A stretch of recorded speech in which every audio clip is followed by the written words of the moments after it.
Georgia, Greensboro, North Carolina, Charlotte, North Carolina, Chicago, Tampa, Florida, Miami, Dallas, Texas. I don't care where the city is.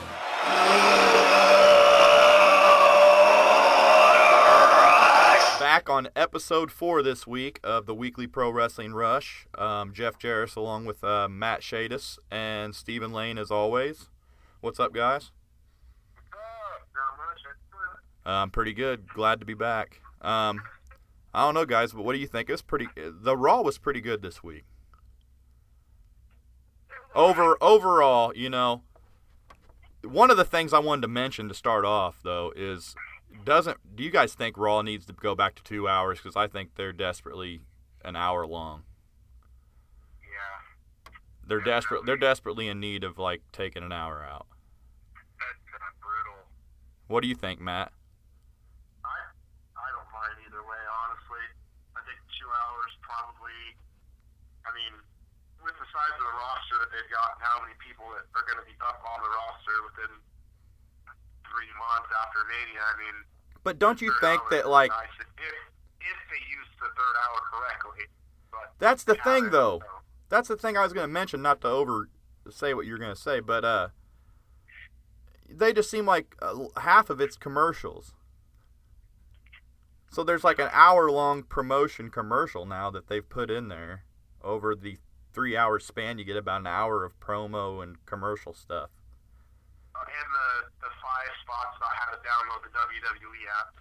Right, and not including all the network stuff that they put on there. I mean, it's getting ridiculous. You can bring people out like Rusev or Corey Graves or Sami Zayn, those kids that are at NXT. I mean, especially the ones that have been around for a while. Sami Zayn needs to get called up. Oh, I'm so excited. I can't wait till they give me some El Generico. Why won't they do that gimmick? That was stupid of them to do that. Because they don't own that name, that's why. And he's not going to use it in WWE, obviously. No, because they want to own people's names so they can make money off of them. Right, well, couldn't they give him the same gimmick with a different name? Could have, but I mean, that would make sense. It's what they did with Epico and Primo anyway. They just gave him Generico's gimmick once they got him. If you think about it. I don't know if that is directly related to El Generico, but I think that might be why he's not going to come up as El Generico, because that whole Ole thing, that's him. Right, and they didn't do that till after they signed him and he was done Sami Zayn. They decided to make Primo and Epico into the Matadors, which is ridiculous, in my opinion. Who have all but disappeared. Oh my God, I know they aren't even on Raw no more. But anyway, this week, guys, we only got to discuss really, Raw's about the only thing that I'm going to discuss because TNA's been unbearable to watch for me. I don't know if you guys can even stand to watch it. I'm done with it. I don't really even care about reviewing TNA unless it's something that's important that somebody leaves or somebody gets hurt or something like that. We do like once a month or something. Yeah. Angle wants to come back to the WWE. Angle is wanting to come back to WWE, and he is actually on off time right now, so I'm wondering if they're going to get the deal done while he's on off time. Yeah, it's going to happen. They'll want him in there by Mania 31. We'll see Angle back in WWE. Yeah, I was guaranteed at that. See, other than that kind of stuff, WWE or TNA is getting so bad that it's just hard to even watch, to even get excited about, to even make a show about. Right, like MVP, but he can't even save it. No. I like MVP and the Wolves. I think from time to time we'll still do a TNA review just for the fun of it. Yeah, I mean, Rockstar Spud. Right. You know, it's laughable. MVP. It's a good laugh. I mean, I don't get to check out a full show, so when I do, it's kind of like something new to me now. So. Dixie Carter's heel turn. Oh my gosh, we could go on forever, guys. All right, but anyway, getting back to what we were talking about, and that's Raw. So I got some extensive notes that I wrote about Raw, and that's the main point of this show anyway, not TNA. So although I am looking forward to Angle coming back, that'd be awesome. Anyway, you got the beginning of Raw. You got Big Show coming out with Betty White. What'd you guys think of that? Looking good. 92. Yeah, and you know what? They could have done more with her, in my opinion, with her being such a comedian and stuff. They really don't ever give the guests any time. Do you guys agree? I agree. They could give the special guests a lot more time. Sometimes. Sometimes it's good we don't get to see them. But somebody like Betty White could have done a little bit more than, 3 minutes of airtime that they gave her or whatever. They actually paid her to be there, so why not use it, Yeah, they didn't use her. I mean, whatever, it is what it is. But I just think, if you're going to bring her out, you're going to pay her to be there, why not use her a little bit better than they did? Although we'll get on to it. I kind of like what they did, but it's all right. We'll get on to it. So, Big Show comes out, and then she's interrupted by the Authority. Stephanie and Triple H, like always lately, have been coming out at the beginning. It's getting almost monotonous to me that they come out every week at the beginning of the show. I'm waiting for it now. I know. It's like you know exactly what's going to happen when the show kicks off. But anyway, they come out and say, that they're not only thinking about using Daniel Bryan as the face, but all of the Chamber contestants are being discussed as being the face of WWE, which is a bunch of bull crap. But what do you guys think about that? Could you imagine Cesaro the face of WWE? Really? I mean, the guy's a good wrestler and all, but it takes time. It takes mic skills too, And time. He does speak like 9 different languages. I wonder if he can speak fluent American and we just don't hear it. It is legit that he can speak 7 languages. It is legit. It's not a gimmick. He's legit. Yeah, we'll get on to him in a second. But, you guys have nothing to really say about him coming out and claiming Daniel Bryan, the face of the company or whatever. And then Orton comes out, interrupts that. And haven't they done this in the last few weeks? Had Orton come out there at the very beginning? Anyway. Yeah, it's been about 3 weeks in a row now that it's been the Authority and then Orton. At the very beginning. Like, people are probably turning off because they're seeing the same thing every week now. But anyway, he comes out and apologizes, and says he was in the same place that he was when they christened him, that he was going to be the next face of the company that they did a few months back. And he said he wanted to fulfill the promise that he had made to be the face of the company. And said he wants all the interviews and endorsements because he is the heart and soul of the WWE. Including, and he says that all of his opponents also, including Batista, are beneath him. So what do you guys think about that little rant? I think Orton comes off so boring when he talks. Yeah, it's boring. It's real boring. Yeah, it is boring. It's just not that good. Yeah, it's stale. I don't even, I'm starting to question what kind of champion Randy Orton is, which we'll get onto later here, but I just think they need to do kind of like a gimmick change like he did a while back when he was like crazy. There about 3-4 years ago. Right. He needs a spark and not just the whole Randy Orton, I'm gonna kick your butt. Like, no, we need like something, a gimmick. You need a gimmick. Well, he had he did bring up though that he's gonna bring the Viper back out. I forgot to mention. See, that's basically like what I'm basically calling for. It's like something. Well, actually, as soon as he says that Batista was beneath him, then Bryan's music hits. Which the pop was tremendous this week for Bryan, if you heard it. I'm not a big Daniel Bryan fan, but that pop, you can't underestimate it. The crowd was great. LA was great this week. Did you hear the pop when Bryan's music hit? Oh, yeah. I heard it, yeah. Man, though. I can't wait to hear it in New Orleans. It's going to be incredible. That's going to be awesome. Yeah, he's going to get over at Mania big time. Bryan comes out and pretty much talks about the time that he kissed Stephanie. And Orton claimed to Triple H that he would punt his head off on command. And, yeah, he said that would not be necessary because he was going to give Daniel Bryan the night off because that was what was good for business. So what do you guys think of this whole deal? Kind of stale. Yeah, it wasn't that big of a deal. No. We've heard all this stuff for like weeks now, it seems like. They just keep bringing up the same stuff over and over. Yeah, I'd rather see Brock Lesnar, Yeah, I would too. I'd rather see Brock Lesnar or Batista, to tell you the truth, than I would Daniel Bryan coming out. Yeah. And Orton. Yeah, and I don't know. It's just kind of... What do you think of that, Matt? I mean, as far as the story goes, I mean, it's the top story, so if they're going to start the show with it, I mean, I wish they could do something different instead of... It is the top story. Formula that's working for them. You're right. It is the top storyline, on Raw right now. But it's coming off so stale, like you said. Like, every week it seems like it's just a broken record with Orton and the Authority. Orton and the Authority. Until Elimination Chamber, and then once the chamber's over, you're going to see pedal to the metal towards WrestleMania. I think that's when it's really going to start to pick up and catch its bearings. Yeah, I think so too. It's going to pick up. It's going to be stale for the next 2 weeks, I thought, because of the Chamber coming up.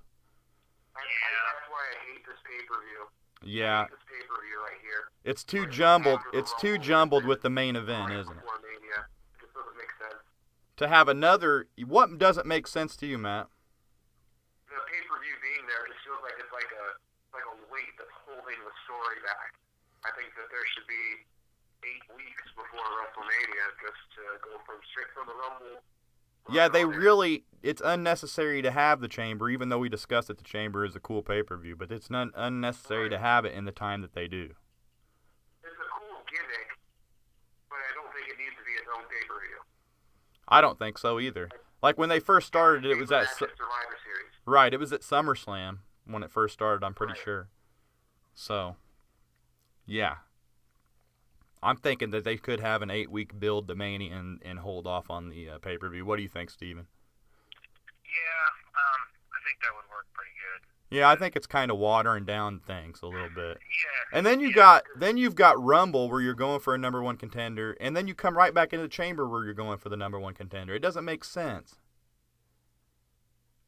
Right. Yeah, I agree. You guys ever thought about that? Like, yeah, they just throw you right back into who's going to be number 1 contender again. Well, I thought Batista was. Yeah, and he's the number 1 contender, but this is who's going to be the champ. Right. Okay, yeah, you're right. This is for the belt, so it's not a number 1 contender. So you're right. You're right. I forgot Orton was totally in the Chamber right now. 3-hour Raw kills this. 3-hour Raws are bad. 2-hour Raws were so much better. We're talking about so much filler here, and it's like, what an hour's worth of crap in here, Yeah, it's just like they're out there talking just to talk now. Just to fill time up. Less is more, Right. I mean, that's the key. It's like, make us want more. The Attitude Era, it's like, as soon as it went off at 10 o'clock, you wanted more. And nowadays, it's like, I don't want any more. And now they're coming out with the WWE Network. Right. It's like almost it shouldn't be hard for us to get on and do the show, but it's almost like they make it hard for us to do it. Yes. Yes. So, it's like they really don't give you too much to talk about. Yeah, that is true. Because there's nothing going on that's worth a damn. Nothing ever changes up. No. Like, make Cesaro a badass in WWE. Make him a top guy. Make him a top 3 guy. He can do it. Yeah. But, I mean, they won't do it because they're just Cena, Orton, Daniel Bryan's boring butt, and Batista, and all these guys come out here and do the same thing every week. And they want him to talk American too, They want him to be the next Hulk Hogan if he's going to be the top guy. Yeah. That's their whole look on. That's why Cena is the top guy, because he's like the new age Hogan. Yeah, that is true. Mm-hmm. You agree on that, Matt? As far as needing to they want the top guy to be like, they want the top guy to be like a Hogan type guy. Cena and Hogan have a lot more similarities than being from America. I mean, they're both that big superhero, save the world kind of guy. It's an archetype. It's like Luke Skywalker. It's like, though, that they won't use guys like Cesaro as a face, though. They're going to push him as a heel. Well, they're not going to have much of a choice after the reactions he was getting. They're going to have to turn him into a face. Yeah, he was getting hella reaction. People love him. Right. So going on from the boring opening segment that we really don't have much to say about, we found out that Cena and Orton would be going on at it at the main event. Ray and the Brotherhood took on the Wyatt family. You guys remember this match? I did love this match, really. That was a great ending when they had Ray get caught in the Sister Abigail, and Bray just laid him out. Yeah. That was sweet. And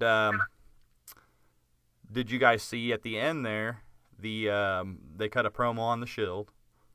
Yeah. Yeah. What'd you guys think of the promo? Attitude Era. Say what, Steven?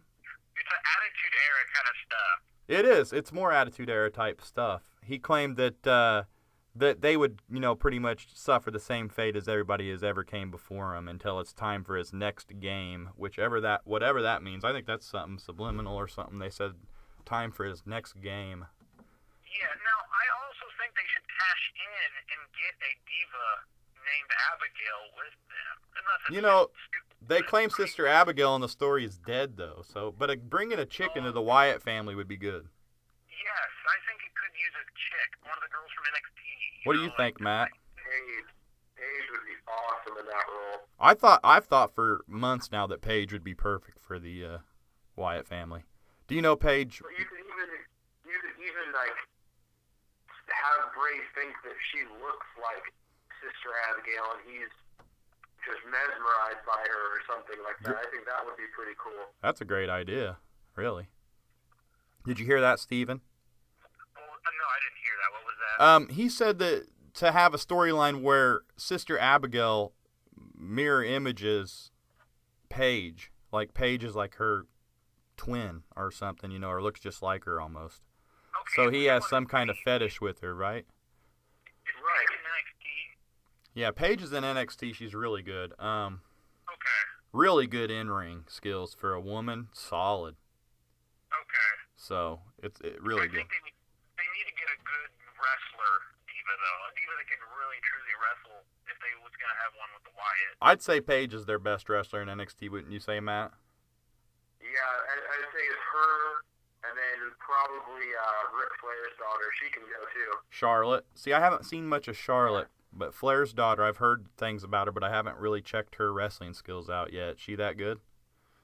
She's good. She's good. Okay. You can tell that she got the gene. We're going to have to do an NXT review. Good show. I'm really excited for it to be on the network so I can actually watch it. Me too. I really like NXT, but only time I ever watched it was on Hulu. Right. Over at my friend's house when we'd watch it, because he's got it hooked up to his TV, so it's hard to get. Like, Steven, you don't get to see much of NXT, do you? No, I don't. And you were actually out of the you're still like some people that didn't even know it was an actual show yet, really. I did not. Yeah, it's the actual developmental now. They have moved the FCW, just changed the name into NXT. They're still in Tampa. Okay. Mm-hmm.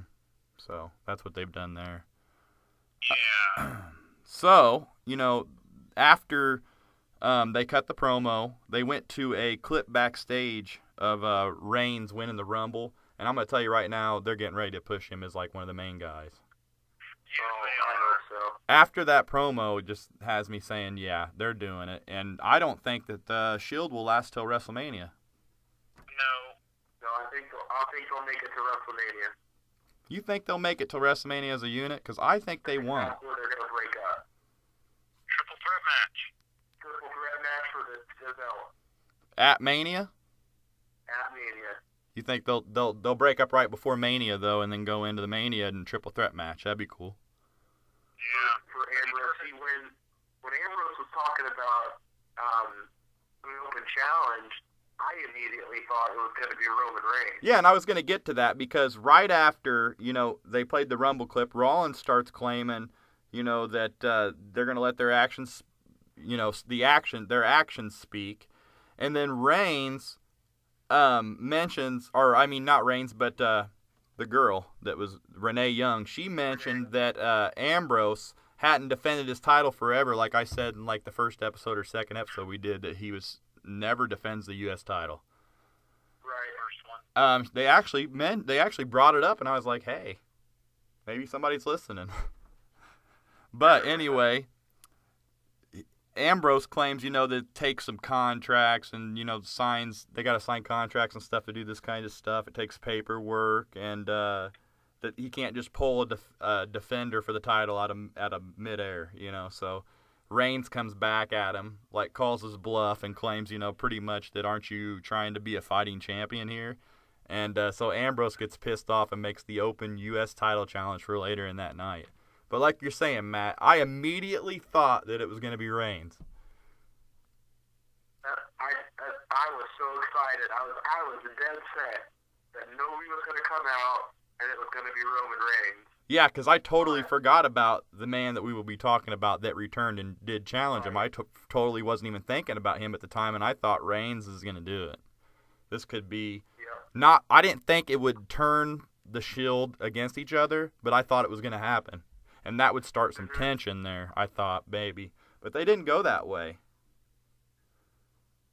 Well, maybe this will be kind of like a recurring thing. Maybe Ambrose will come out and just start issuing open challenges for the belt. Oh, that'd be great,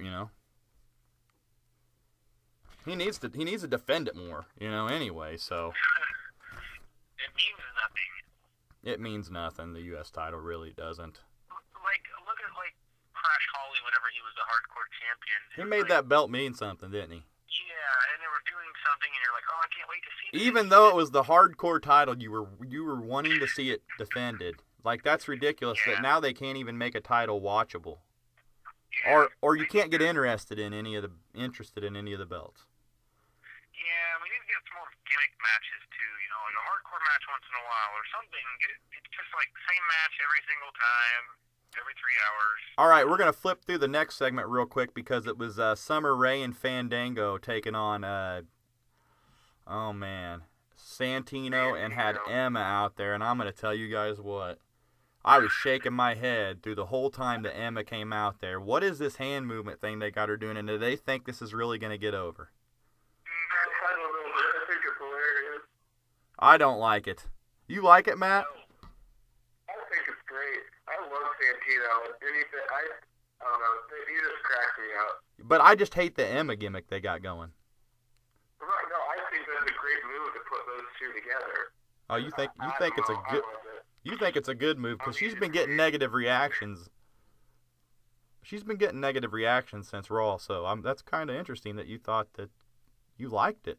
I like it. I think it's funny. I don't take it too seriously. Steven, what did you think on that? Dude, it's terrible. It's horrible. I agree with Steven. I think Emma is horrible. I haven't even liked seeing her in the crowds. I haven't even mentioned her because I didn't know if they were even going to use her. But obviously they are. The gimmick's doomed from the beginning.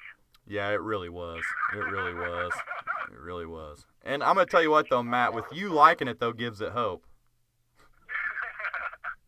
Because at least it just shows me that some people out there might like it and be getting it, that she's supposed to be just goofy with Santino. I don't know. It's just goofy. Not everything on the show is going to be super serious all the time. It's just a fun, I guess, decompress moment before you get back into the real stuff. It's just, I don't know, I find it fun. Okay. That's a good opinion to have on it, I guess. A different outlook is good. So, we'll see what they do with her in the coming weeks, but I just see the gimmick changing. I don't know.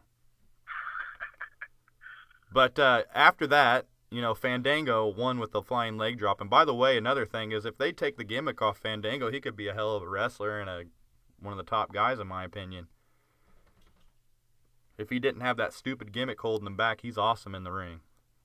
Yeah. He's a really good wrestler, and, other than that gimmick, that's the only thing holding him back. People don't take him serious because he's Fandango out there dancing and stuff. No, you said it wrong. Oh, Fandango. Sorry. Oh, my gosh. Do you like Fandango, Matt? I'm sorry, man. I think it's hilarious. See? You coming from a different perspective, then, because I just don't take I just think that he's not going to be a... It's funny, But is he going to be a... corrects people on how to pronounce his name, and that voice is just... He's funny, so but... ridiculous. It's funny. He's funny, but he's never going to go nowhere with that gimmick. Well, not everybody can go somewhere, unfortunately. I think he's a hell of a wrestler to be... He's getting held down by his gimmick is pretty much my whole opinion on it. It's holding him back from what he really could be. He's almost Intercontinental Champion. I mean, they pushed him. Yeah. They'd stopped pushing him, though, didn't they? He got that concussion. That's what really hurt him. Yeah. Okay. He's a jobber at this point. No, he actually beat Santino, so you can't say he's a jobber. I don't know if beating Santino's getting over. Santino's like a glorified jobber, though, but he wins one every now and then after you think he's going to lose. Okay, and then they had after that, moving on, Byron Saxton interviews Sheamus.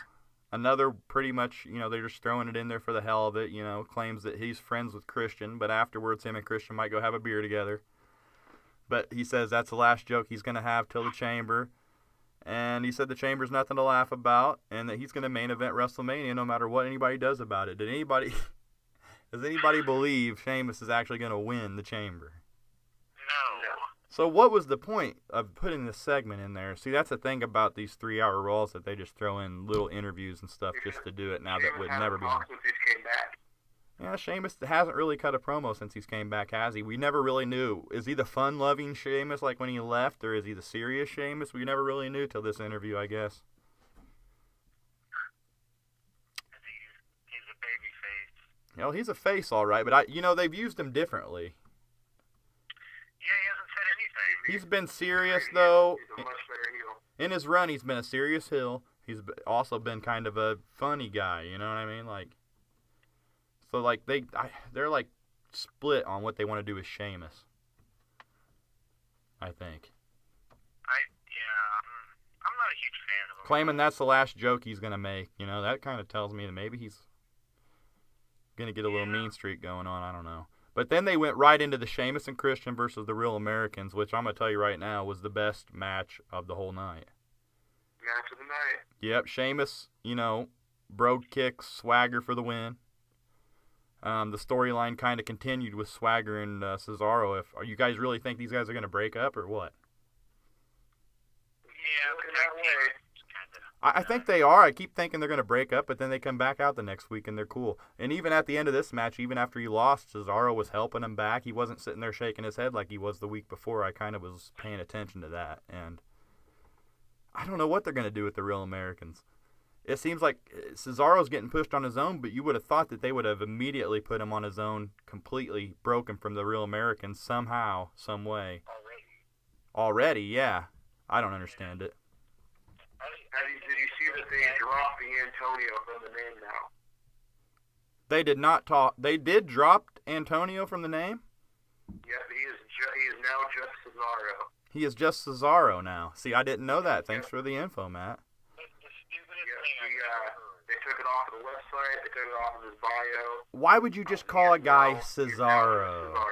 I don't like that. I don't like that. He's Cesaro. You know? Same thing with Big E. They've taken off Langston off of Big E. Oh, Big E is just now Big E? No, he's just Big E. Oh, God. Titty Langston. Yeah, I'm just going to call Cena. Cena? No, I'm going to call John Cena just Cena. Yeah, let's just change John Cena's name to Cena. Let's change Orton's name just to Orton. I don't get that whole deal at all. I think I seen something about how they were dropping names, but I never looked at it on the dirt sheet. Are they just bored now? Why are they doing that? Are they just bored and they're like, we're going to do something today. Let's just drop a first name. What are you doing? I don't know what they're dropping names for. Do you agree with it, Matt? Lost his mind. Vince is losing it. I think Vince has done lost it, yeah. He's losing he's done lost grasp of society, I think, for sure. He's bored. Yeah, he's bored. The whole group's getting bored. Oh man. in my opinion. But anyway, that was the match of the night right there. And then they went into Cena getting interviewed by Renee Young again. And I don't even know why the heck they keep having Renee Young interview everybody. No charisma. No, not at all. Not at all. What do you think about that, Matt? About Renee Young? Yeah. I don't have a problem with it. But they just got her on there too. They have her on there more than some of the wrestlers, though. It's like getting annoying. Okay, but anyway, he gets annoyed. He gets interviewed by Renee Young and claims WWE's changing, the network and everything coming in, and he's going to close off the Orton rivalry with a statement. And if anyone thinks they can stop him, then they'll just have to go through him first, or if they got anything to say about it. That was pretty much his whole spiel backstage. So. Is it the 50th match they've ever had? I don't know. I'm getting bored of Orton and Cena too, but we're going to get on to that here in a minute. Because the next up was Dolph Ziggler versus Alberto Del Rio. Actually, Ziggler won the match with the super kick on Del Rio. And then Del Rio jumped back into the ring and threw the cross arm breaker on. And then here comes... Del Rio won. Del Rio won? Yeah. Oh, even on the dirt sheet it said Ziggler won, because I didn't know, and the dirt sheet even said Ziggler won. No, Del Rio won. Oh, that's funny. I thought he won, you know. When I was thinking about it. And then Del Rio caught him with the kick. Okay, so it was Del Rio that won with super kick, not Ziggler. Yep, and then he put the cross-arm breaker on. Yeah. See, I can barely remember the ending of the match, but I remember Batista hitting his music hitting after Cesaro came back in and kept putting the cross arm breaker on.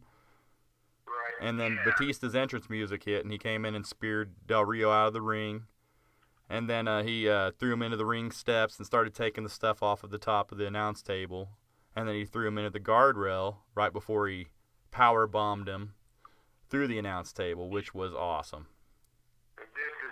This is why I was excited for Batista to come back. Me too. If they would have done that from the immediate get-go, his debut, had him come out there and do that to Del Rio instead of come out in those tight pants, I think he'd be over a lot more right now. Yep. I mean, that's just... I think he might have that best first 2 or 3 seconds of when his music hits. Like, when that music hits, you know it's Batista, and it adds, like, shit's about to go down. Yeah, you know, I do like his song fits him good. You're right, man. When that music hits, you know Batista's coming out to hand somebody their ass. Exactly. That might be my favorite entrance song. Yeah. Walk Alone, Saliva. So, yeah. That was an awesome part of Raw, though, whenever he did that on Del Rio, in my opinion. That was one of the highlights. Yeah. They haven't done something like that for a while.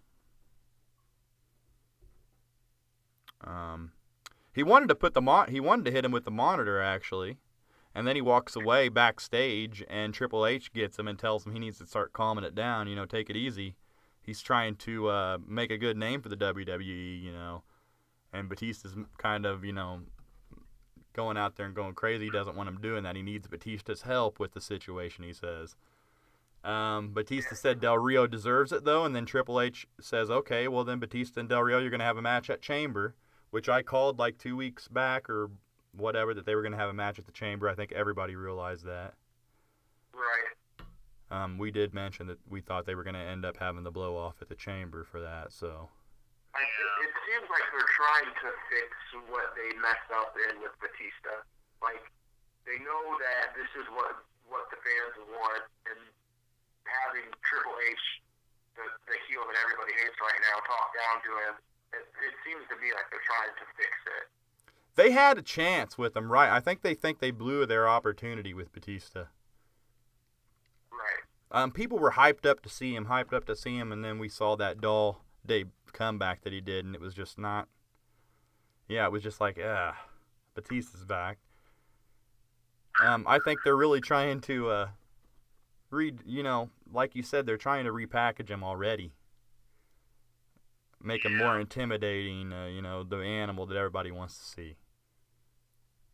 Yeah, now he's the animal. He's not just Dave Bautista. This is the animal. Right. And that's what people wanted to see from the get-go. Exactly. Yeah. So on to the next segment. You had the New Age Outlaws and Betty White backstage doing the tea segment. And the Outlaws go to put something in Betty's drink, and then they start discussing something after they did it. Well, Betty noticed and switched the drinks onto Billy Gunn, which I thought this was a hilarious moment, really. It reminded me of some Attitude Era stuff right there for sure. Yeah, that was pretty good having Betty do that. That was funny. What'd you think of that, Matt?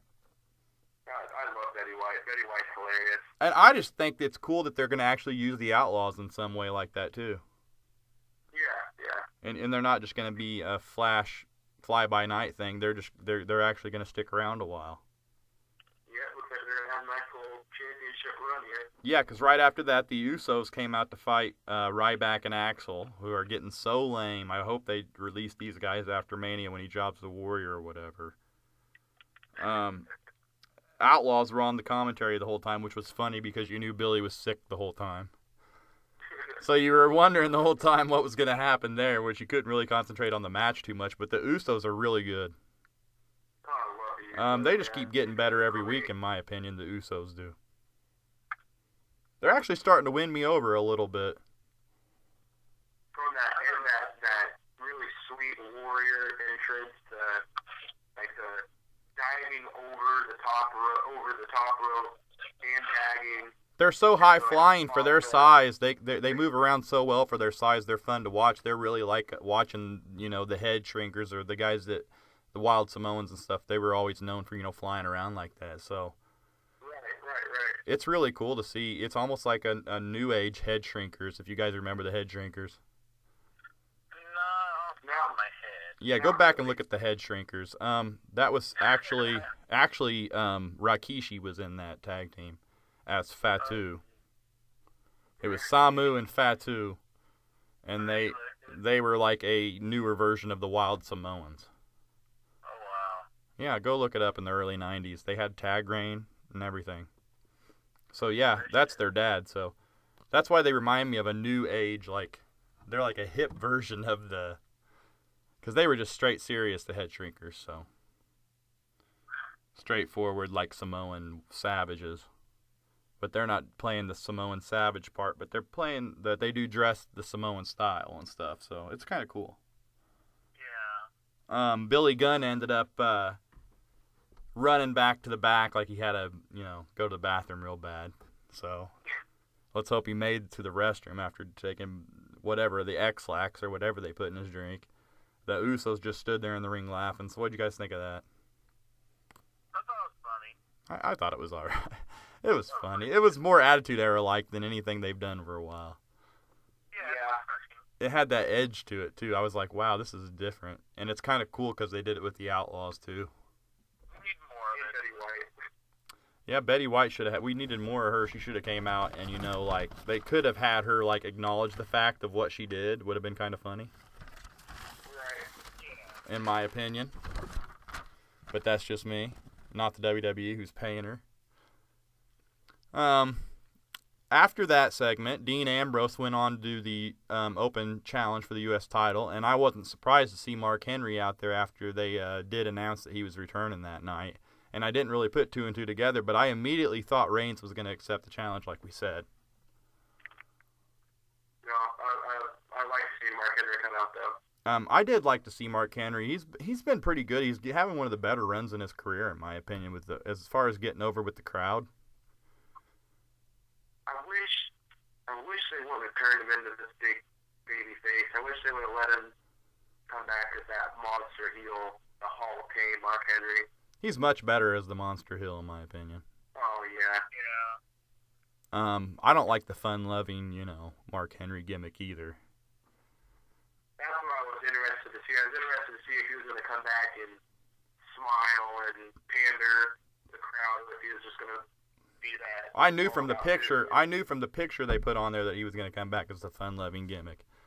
He's sitting there, Henry, smiling like he's sexual chocolate again, I mean, he looked like he's ready to bring sexual chocolate back. So. Bring it back. Oh, man. Mae Young died. It could be an homage to her or whatever. Pay homage to her by bringing sexual chocolate back in the hand. Anyway. Ambrose ended up winning the match by disqualification, excuse me. And after that, Henry, actually, Reigns and Rollins ran in and started to attack Henry, but Henry was fighting him off good.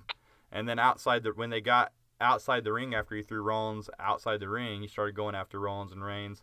And then Reigns speared him when he was going after Rollins to attack him. And then the Shield went to leave through the crowd, and then they had the Wyatt's entrance cut him off. And they came out on the ramp like they were waiting for the Shield. Say what, Matt? I love the Wyatts. I love how they're using them. I do too. I really enjoy the Wyatts a lot. This whole feud though, I wish it would have lasted longer or something, or they would have done a better build up with this feud. I would have liked to see a lot more. Yep, should have been more. And they've got the crowd right on the edge of the seat where they want, because they had, Reigns jump on the apron, and then here comes Ambrose and Rollins behind him, and then the Wyatts jump up, and here comes Harper, and, the Wyatts just jumped up, all of them. And then, after the Wyatts pulled back, the crowd just booed. You could hear it. So, it's a good build-up that they've done so far, making the crowd want to see these two finally go at it, in my opinion. And they definitely showed that Reigns is the man of the Shield. They definitely did that by having him jump up. Yeah, he jumps up center, and then the other two guys jump up on their side like he's the leader. Yeah, I noticed that too. He's the main guy of the Wyatts, downright. Or, of the Shield. Excuse me. So, hands down, they're going to push him as the next star, and that's the plan right now, it looks like. So, what do you guys think of that match? Pretty good. I think it's going to be a hell of a match. Oh, yeah. It's going to be incredible. Because they're going to blow this feud off, and they're going to do it the right way, these young guys are. They're not just going to half-ass it, in my opinion. They would have put it in the chamber, though. But I still think they're going to go out there and try to steal the whole show. Yeah. Oh, definitely. Yeah, me too. They're young, and they're ready to get on the top, And then next, right before, you had the Cameron and the Bella Twins take on, Tamina Snuka, AJ, and Oksana, which wasn't very exciting in my opinion. Cameron pinned Oksana with the DDT. What did you guys think of that? Yeah, it was just filler. That's all it is. And like I said, they don't put any emphasis on the Divas division at all, really. AJ's been carrying around the belt for a long time now. And it also kind of seems like they're pushing Cameron and Naomi to me for some reason. Like, they've been picking up a lot of wins. Yeah, AJ's terrible. Yeah, they're going to get the belt off AJ, and they're going to put it on either Cameron or Naomi or something like that. Yeah. And AJ, it's not a good heel run. Yeah, she's just not getting over that much. No. What do you think, Matt, about AJ? About AJ, you got to give her somebody to wrestle. Yeah, she really doesn't have anybody to wrestle. The competition is really lacking. Yeah, she can't be this generation's Trish without this generation's Lita. No. I agree. The punk rocker emo girls. Yeah, me neither. Yeah. I hear you guys. She's so small. She almost looks like she's 12 years old out there. Make Oksana the champion and just get it over with. I don't know what they should do with the Divas division, but they need to do something. They've got some girls down there at NXT that can really go. They really need to. They really should bring it up and try to put some emphasis on actual wrestling in the Divas division again, because it's getting bad. Here's the thing: the Rusev guy's coming.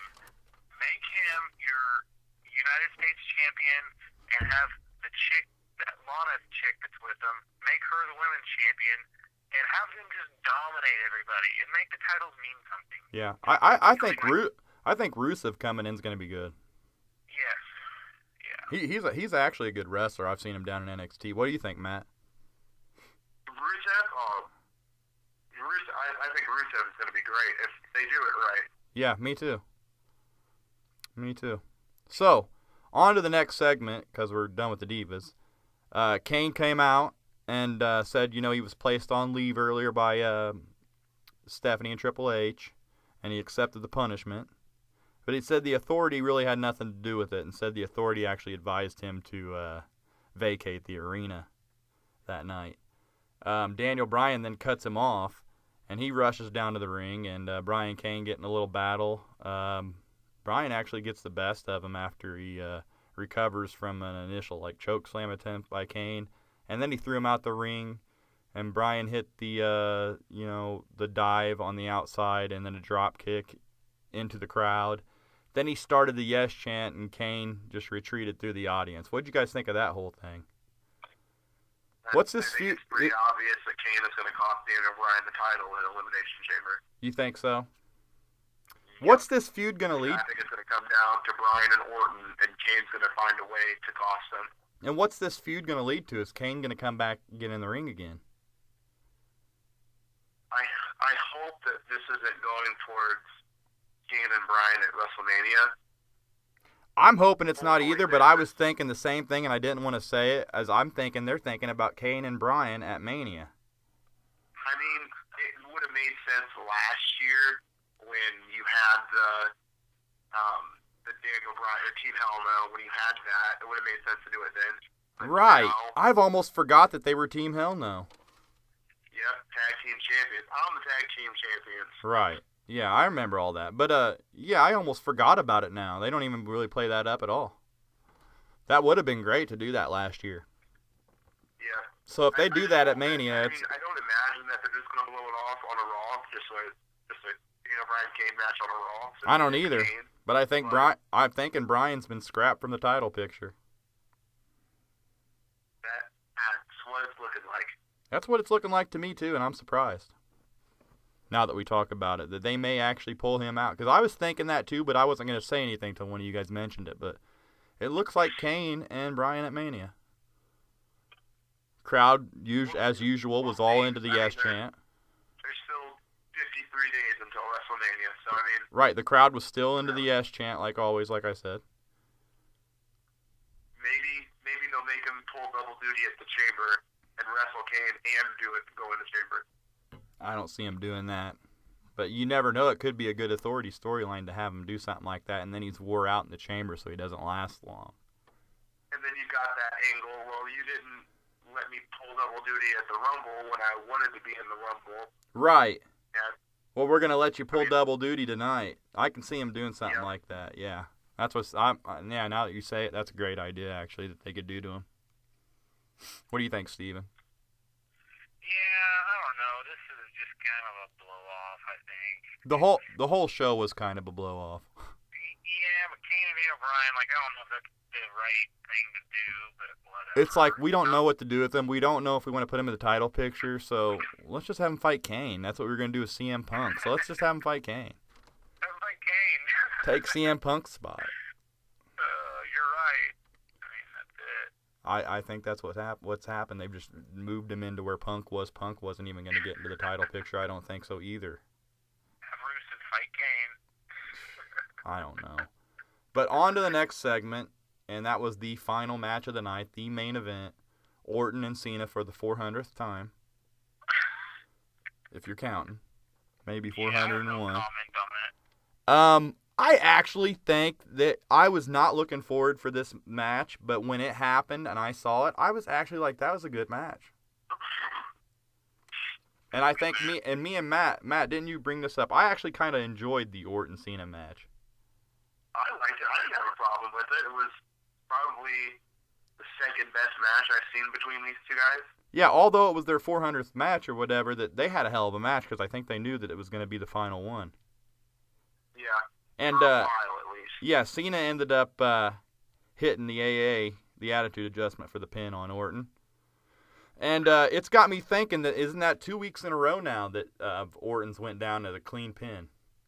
Yeah, but on Raw. SmackDown, but he's losing on Raw. Right, and it's got me questioning what kind of title run is he having, and it's got me questioning, will he come out of the chamber with the belt?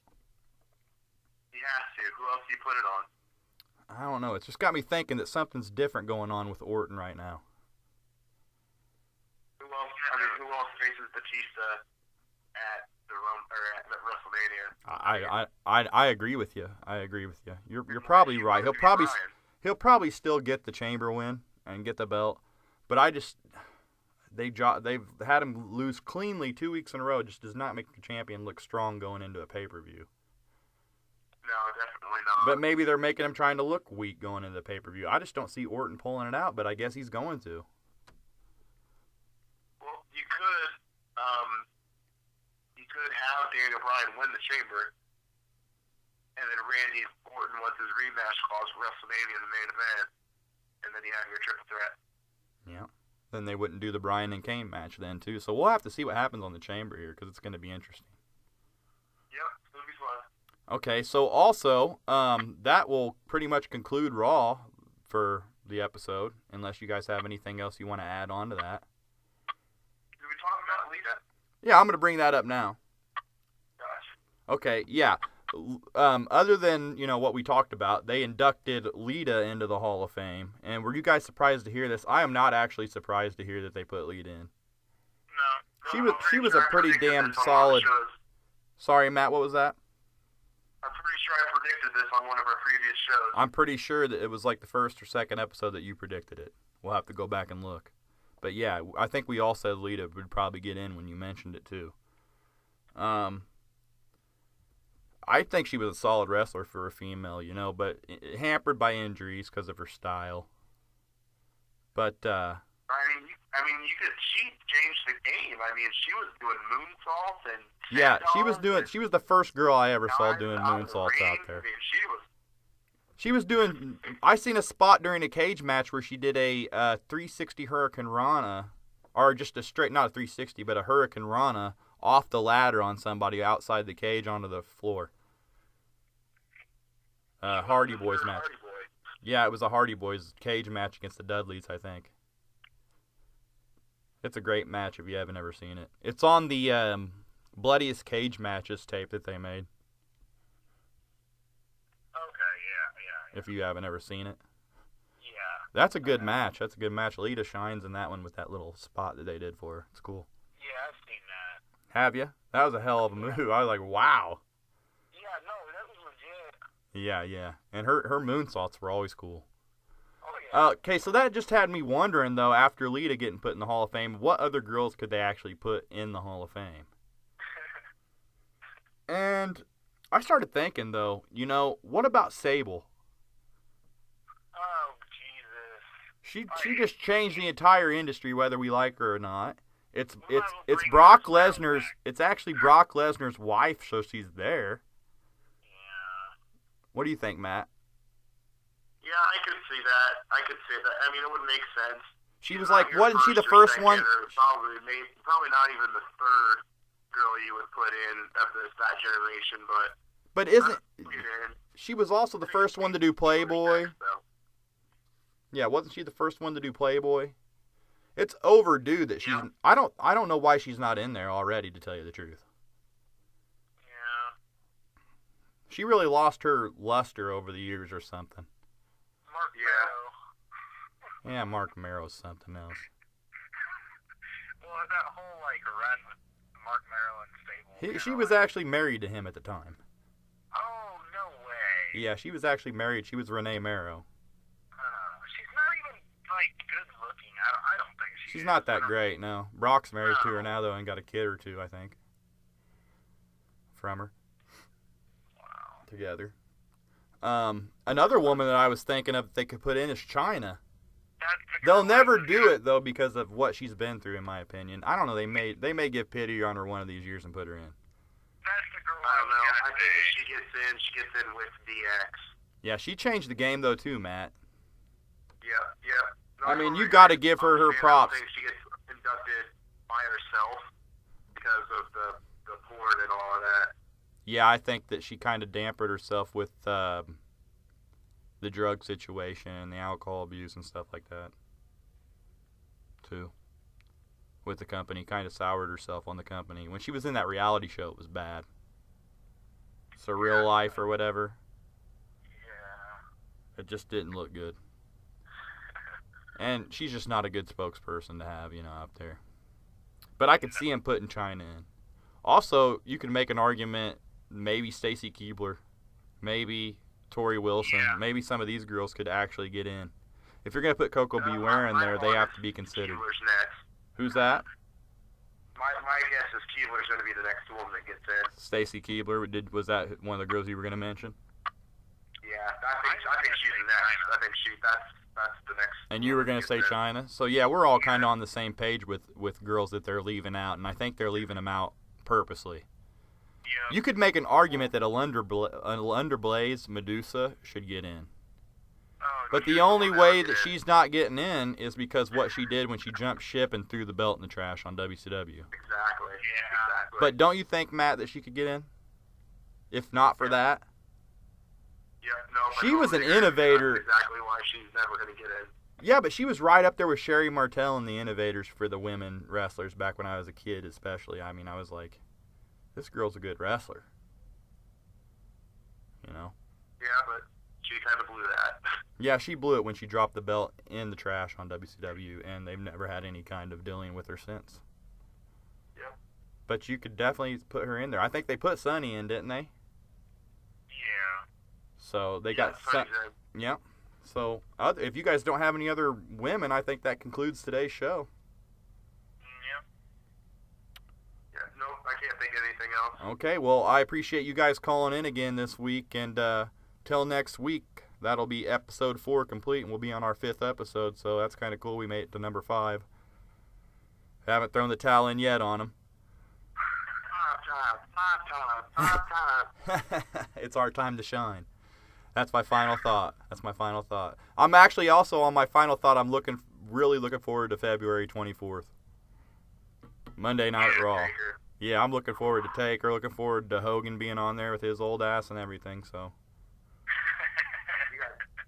my final thought. They're bringing everybody back. Yeah, they really are. They're bringing everybody back for the network launch, and it's going to be a great time to discuss. We're going to have fun discussing that one, guys. I don't know about Stone Cold. I did hear a thing on Stone Cold not being able to wrestle, though, because of, injuries and stuff. He is kind of verifying now that... He came out later today and said that was bullshit. Oh, did he? That was his quote.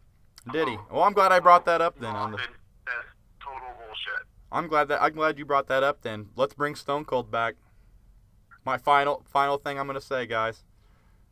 Well, I totally agree. All right. Well, you guys have a great week till next week, and we'll be back with some more wrestling news next week after Raw. And gonna say peace out. Sounds good. See you guys. All right. Take it easy, guys.